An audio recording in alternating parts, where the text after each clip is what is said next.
সরকারি চাকরির প্রথম ও দ্বিতীয় শ্রেণীতে মুক্তিযোদ্ধা কোটা পদ্ধতি বাতিলের সিদ্ধান্ত অবৈধ ঘোষণা করে হাইকোর্টের দেয়া রায়ের বিরুদ্ধে আপিল বিভাগের শুনানি আগামীকাল।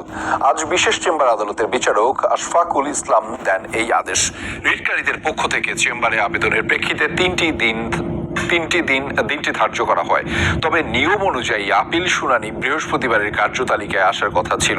সরকারি চাকরিতে কোটা বাতিল আন্দোলনের পর জনপ্রশাসন মন্ত্রণালয় 2018 সালের 4 অক্টোবর নবম থেকে 13তম গ্রেড পর্যন্ত সরাসরি নিয়োগে মুক্তিযোদ্ধা কোটা বাতিল করে একটি পরিপত্র জারি করেন। সেখানে বিদ্যমান কোটা পদ্ধতি বাতিল করা হয়। নারী কোটা 10%, মুক্তিযোদ্ধা কোটা 30%, জেলা কোটা 10%, উপজাতি 5 এবং প্রতিবন্ধীর 1% কোটা বাতিল করা হয়। এই পরিপত্রের মুক্তিযোদ্ধা 30% চ্যালেঞ্জ করে মুক্তিযোদ্ধার সন্তান এবং প্রজন্ম কেন্দ্রীয় কমান্ড কাউন্সিলের সভাপতি অহিদুল ইসলাম তুষার সহ 7 জন হাইকোর্টে রিট করেন।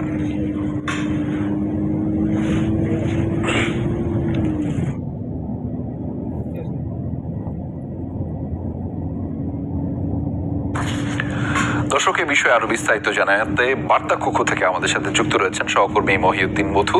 জানবো তার মাধ্যমে বিস্তারিত। মধু, একটু বিস্তারিত জানতে চাই, কেননা অনেকগুলো আসলে দ্বিধা এবং কনফিউশন তৈরি হয়েছে।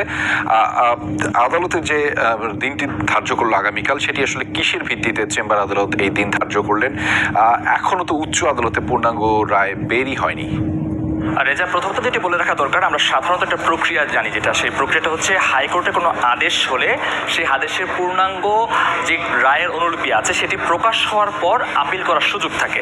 এখানে দুটি বিষয়ে জানার আছে। প্রথমত হচ্ছে হাইকোর্টের আদেশটি ছিল কোটা পদ্ধতি পুনর্বহাল করার জন্য, অর্থাৎ মুক্তিযোদ্ধাদের 30% যেটি সরকার বাতিল করেছিল 2018 সালে, সেই ঐতিহাসিক একটি আন্দোলন ছিল। সেই আন্দোলনের প্রেক্ষিতে যখন বাতিল করা হলো, তারপরে তো মুক্তিযোদ্ধা কমান্ড যারা আছেন এবং মুক্তিযোদ্ধা সন্তান যারা আছেন তারা সে হাইকোর্টে রিট করলো। সেই রিটের প্রেক্ষিতে সেটিকে রুল জারি করার পর দীর্ঘ 4 বছর সময় শেষে হাইকোর্ট গত মাসে যে রায়টি দিয়েছে, সেই রায়ে বলা হয়েছে যে মুক্তিযোদ্ধাদের যে কোটাগুলো ছিল সেটিকে পুনর্বহাল করার জন্য। এতে করে কিন্তু সরকারের যে পরিপত্র ছিল সেটিকে কিন্তু চ্যালেঞ্জ করা হলো, অর্থাৎ সরকার যে সিদ্ধান্ত দিয়েছে সেটিকে হাইকোর্ট মানলো না বা হাইকোর্ট তার বিরুদ্ধে আদেশ দিল। সেই জায়গা থেকে সরকার পক্ষ অর্থাৎ রাষ্ট্রের অ্যাটর্নি জেনারেল তিনি কিন্তু আপিলটি করেছেন আপিল বিভাগে এসে। তারা প্রথমতই চেম্বার কোর্টে গিয়েছিলেন। চেম্বার থেকে সেখানে নির্দিষ্ট করে দেওয়া হলো যে সেটি শুনানি করার জন্য গত রোববার দিন ধার্য ছিল। কিন্তু সাধারণত যেহেতু আদেশের যেই অনুলিপি সেটি প্রকাশ পায়নি, সেক্ষেত্রে জায়গা থেকে কিন্তু তারা আর চাইলেও সেই আপিল শুনানিটি করতে পারেন না। এই জায়গা থেকে যখন দ্বিধা তৈরি হলো, তখন রাষ্ট্রর প্রধান বিচারপতি ছিলেন, তিনি বলেছেন যে আদেশ বের হওয়ার পর তারপর তারা শুনানি করার জন্য আসে। এই জায়গা থেকে আমরা অপেক্ষা করছিলাম। গতকালকে আমার সাথে কথা হয়েছিল অ্যাটর্নি জেনারেলের সাথে। তিনি বলেছেন যে বুধবার আগামীকালকে রায় প্রকাশ করার বা রায়টি পাওয়ার একটি সম্ভাবনা রয়েছে, এমন আভাস তিনি আমাকে দিয়েছিলেন। একই সাথে বলেছেন বৃহস্পতিবার কার্যতালিকায় আসবে, এই জায়গাটি তারা নিশ্চিত করার চেষ্টা করবেন। তাহলে বোঝা যাচ্ছিল যে এই সপ্তাহ শেষের মধ্যে হয়তো শুনানিটি শুরু হবে। কিন্তু আজকে আমরা দেখলাম যে ভিন্ন ঘটনা। সাধারণত আপিল বিভাগে এখন আর রাষ্ট্রপক্ষে যাওয়ার সুযোগ নেই, যেহেতু কজ লিস্টে আসার কথা বৃহস্পতিবার। কিন্তু যারা মুক্তিযোদ্ধার সন্তান অর্থাৎ যারা এই কোটা চায়, তারাই এখন রাষ্ট্রপক্ষের কাছে অর্থাৎ চেম্বার আদালতে আজকে গেলেন। অ্যাডভোকেট মঞ্জুরুল ইসলাম, যিনি হচ্ছেন আওয়ামী লীগের প্যানেল থেকে যিনি নির্বাচন করেছেন, এখন আইনজীবী সমিতির যিনি সাধারণ সম্পাদক, তাকে আজকে নিয়ে তারা চেম্বার আদালতে গিয়েছেন। গিয়ে এই বিশেষ চেম্বার আদালতের মাধ্যমে তারা কালকের দিনটিকে নির্দিষ্ট করলেন। অর্থাৎ রায়ের কপি না পাওয়ার প্রেক্ষিতেও কিন্তু যদি যারা রিট করেছেন তারা চান, তাহলে কিন্তু শুনানি করা সম্ভব। এই জায়গা থেকে কিন্তু শুনানিটি করার জন্য, দিনটি ধার্য করার জন্য তারা চেয়েছেন। সেই আবেদনটি মঞ্জুর করেছেন চেম্বার আদালত, যার প্রেক্ষিতে আগামীকালকে শুনানিটি হবে। সেটি তো বললেন, কিন্তু আমরা যেটা জানি এবং আপনিও বলছিলেন, আপিল তো করেছে সরকার পক্ষ এবং সেটি নিয়ে একটি দ্বিধা তৈরি হয়েছে। তাহলে রিটকারীরা ঠিক কেন আবার চেম্বার আদালতে গেলেন, সেটি নিয়ে একটু ধোঁয়াশা তৈরি হয়েছে নিশ্চয়ই মধু।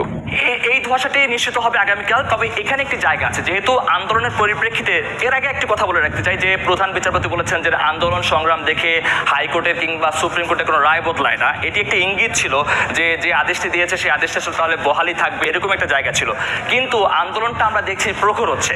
বাংলা ব্লকের থেকে শুরু করে বিভিন্ন কর্মসূচি হচ্ছে, আজকেও তাদের কর্মসূচি আছে এবং তারা আগামী 3 দিনের আলটিমেটাম দিয়েছে। এই যে কর্মসূচি হচ্ছে, তাতে করে কিন্তু সারা দেশ এক প্রকার অচল হয়ে যাচ্ছে।